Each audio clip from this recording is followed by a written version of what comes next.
दिन हैं। आज उनके सिवा कोई दूसरी चर्चा करना बेईमानी है।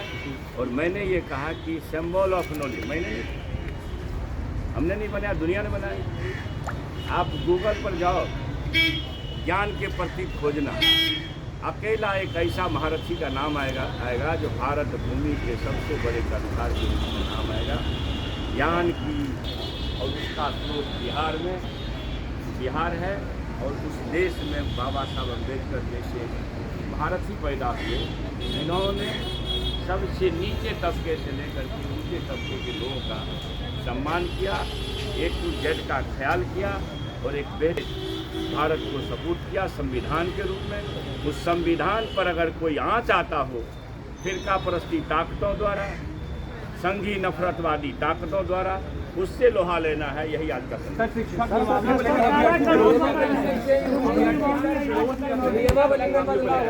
अब एक चीज बताइए, गुणवत्तापूर्ण शिक्षा देना इस सरकार का संकल्प है। माननीय बिहार के शिल्पकार मुख्यमंत्री नीतीश बाबू, उप मुख्यमंत्री तेजस्वी प्रसाद यादव जी का ये संकल्प है कि ज्ञान की भूमि बिहार के विरासत को वापस करना है। तो गुणवत्तापूर्ण शिक्षा देने के लिए हम अपने बच्चों के लिए, अपने राज्य और देश के तरक्की के लिए एक बेहतरीन शिक्षा कैसे दे सकें, इसके लिए यह सूत्र आया है, यह नियमावली आया है। इसमें अगर किसी ढंग का कोई नुस्ख निकालते हैं तो यह उचित नहीं है। और फिर से मैं एक बात कहना चाहता हूँ कि जो हमारे शिक्षकगण हैं, नियोजित शिक्षक, आपका काम शिक्षा देना ही न है, और अपने कोर्स को जिसको आप पढ़ाते हैं रात दिन, जिसके लिए आप शिक्षक हैं और जिन बच्चों को आप पढ़ाते हैं, उस कोर्सेज में से कुछ सवाल अगर नियमित होने के लिए, एक कितनी बड़ी बीमारी इस महागठबंधन की सरकार ने दूर की है।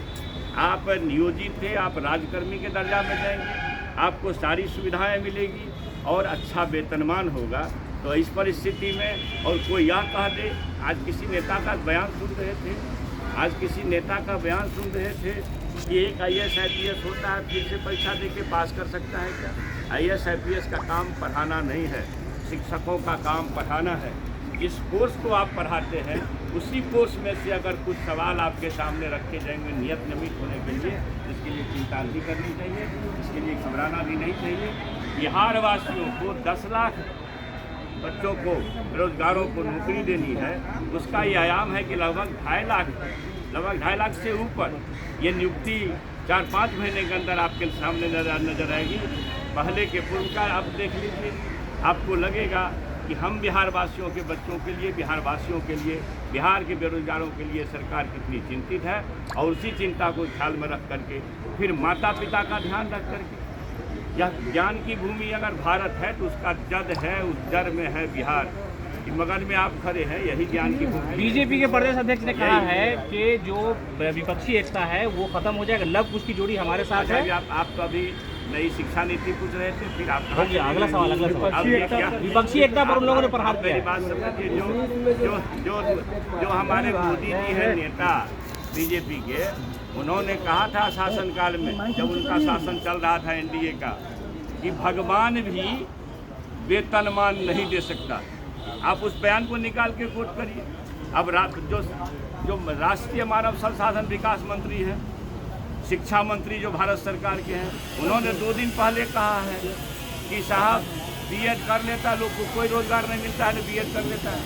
या एक अच्छा भाषा परीक्षा, आप प्रोफेसर होते हो, कितनी मेहनत से लोग नेट की तैयारी करता है, फिर PhD करता है। नेट की तैयारी में कब मेहनत करनी होती है, फिर वही बच्चा PhD करता है। आप नेट होते हैं, PhD होते हैं, तो आपको प्रोफेसर होने की दक्षता प्राप्त हुई। आप शिक्षक होने के लिए दक्ष हुए, आपने ट्रेनिंग किया, आपने क्या कहते हैं CTET STET पास किया, अच्छी बात है। तो भाई आप पढ़े लिखे समाज के लोग हैं, आप पढ़ाई के लिए जा रहे हैं, एक परीक्षा से क्या घबराना, नहीं घबरानी।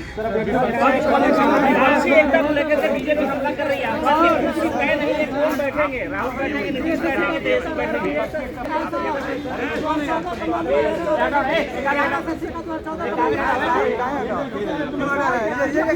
विपक्षी एकता होगा। आपको तरीका ये कौन तरीका है पेपर छीनने का? ये क्या तरीका है आपका? क्या तरीका है पेपर छीनने का? आप पकड़े हम पकड़ लें। आप क्यों बोल रहे हैं पेपर हटा लीजिए? क्या हटा लीजिए? चुप रहो। वेल बिगन हाफ, ये शुरुआत संघियों के पांव से जमीन खिसका दिया है, वो चिंता में बरबरा है।